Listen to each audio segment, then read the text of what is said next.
Do you ever feel like the characters you draw, or well, figures in general, feel kind of ethereal, incorporeal, as if they don't really exist in the space where you put them?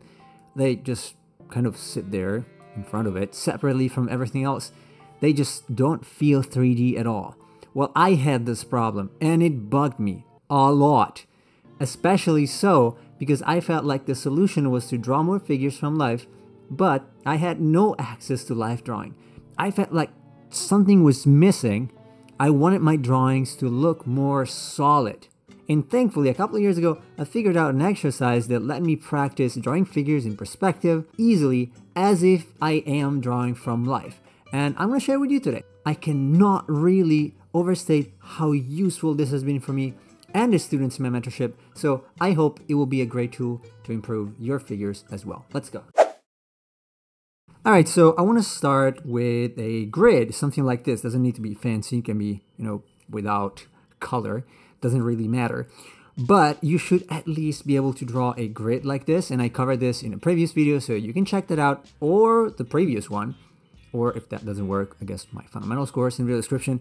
I will make this simple grid available as an image that you can just download, again, in the description. But I would highly recommend learning how to draw this at least, because if you keep skipping doing slightly difficult things, then you will not learn anything. You just stay inside your comfort zone. So make sure you can at least draw this grid. And again, it's covered in the previous video. So on this grid, I could start with a box for the pelvis, but I'm going to use a cylinder because I prefer cylinders.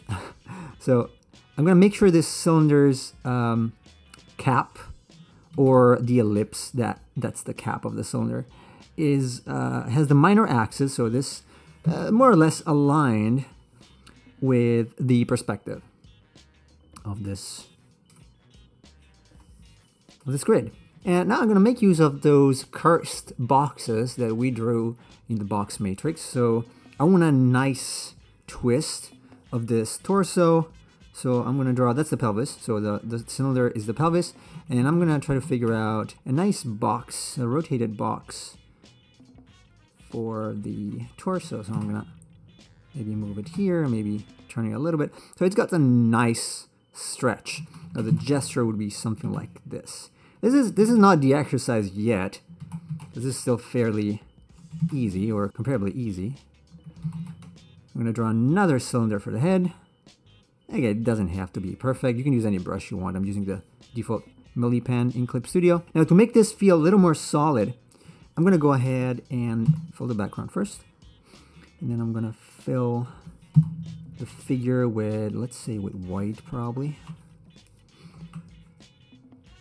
So that these forms feel like they actually exist in space. I'm going to go ahead and also remove the back of that box that you can see through the head of the cylinder, or the cylinder over the head, because it would hurt my perception of space. Now this should feel adequately solid. It's not over yet. Now we're going to draw some arms, and we want to draw the arms because arms need to extend and articulate in space. So you don't need to use figures for this. You can use anything you want, but it works great as a workout for figure drawing. So I'm gonna try to come up with a pose. Let's say it's coming towards me a little bit. When it comes towards me, I know that it's shorter. It doesn't have to be completely figured out in your head, because in any case, if you draw these, you're probably gonna draw them wrong the first time. So you will see how to figure out if they're right or not in a second.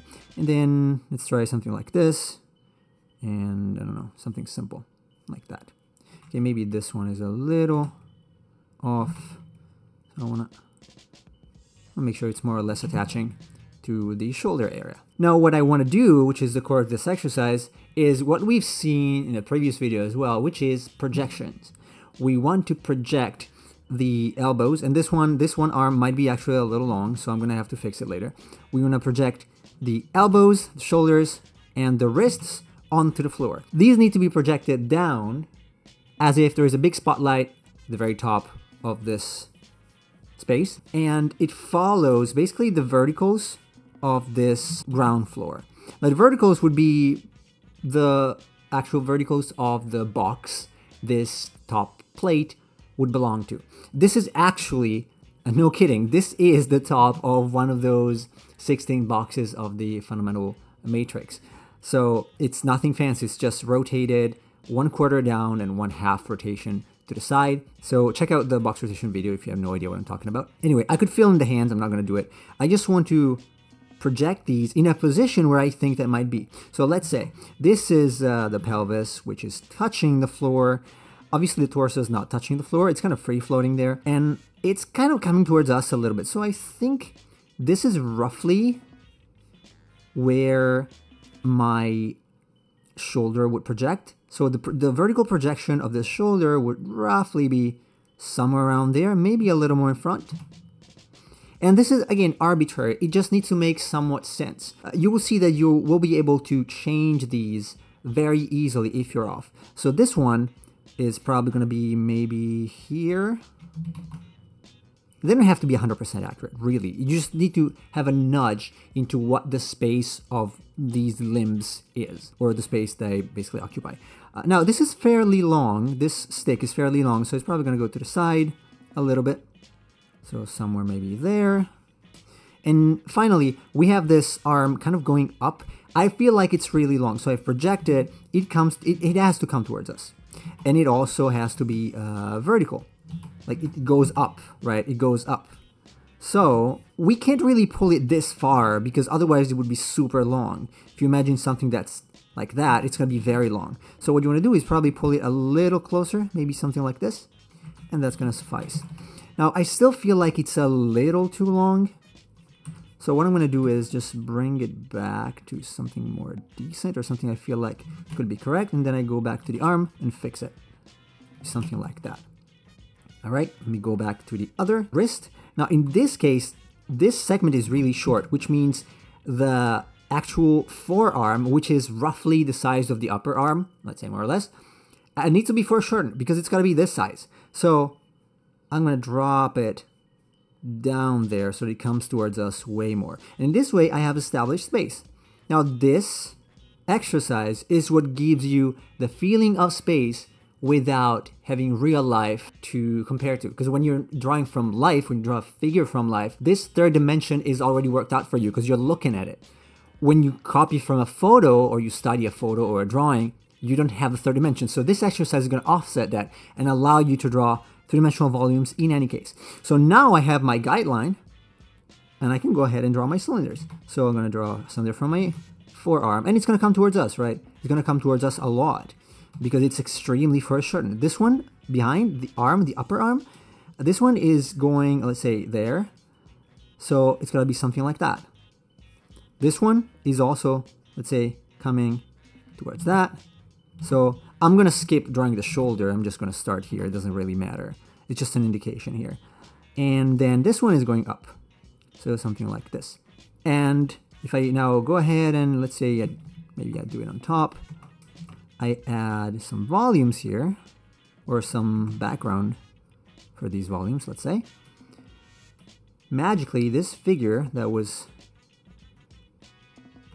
just sticks becomes way more solid. There you go. Let's fill in the hands as well. Again, it doesn't need to be pretty, but it needs to be functional.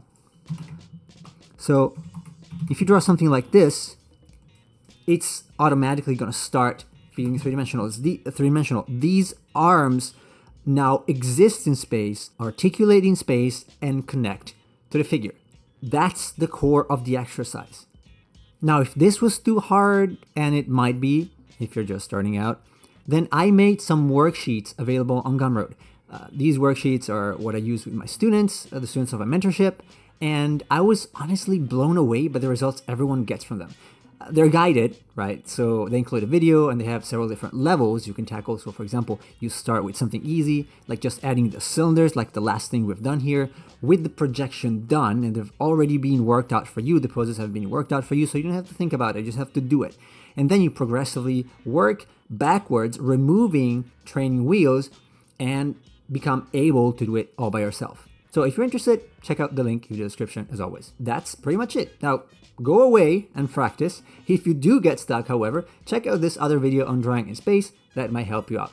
As always, good luck and take care.